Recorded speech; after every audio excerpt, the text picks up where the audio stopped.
Hey guys, this is TechBoard and you are looking at Redmi Note 5 Pro official case. So it comes in a very nice looking box and this one is ruined by courier guys for sure, but I am happy that case is all safe inside. Now talking about the design and the build quality, then on the right side there are these things that looks like buttons protection that will protect buttons, and I just love them. This case is very thin, to be exact it is 0.8 mm thick. So I love the design of this case, and yes, it is perfect fit for Redmi Note 5 Pro. And why I am saying that, it is because it is an official case and official case fits well without any doubt.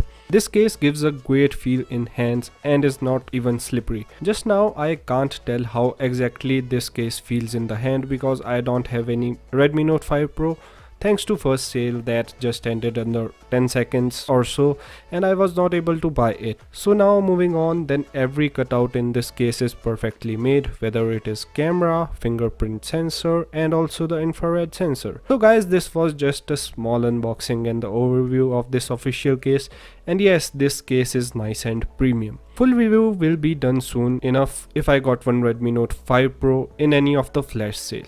If you want to buy this official case, link is given below in the description of this video. If you like this video, give it a thumbs up. Feel free to subscribe. Thank you for watching. Meet you in the next one.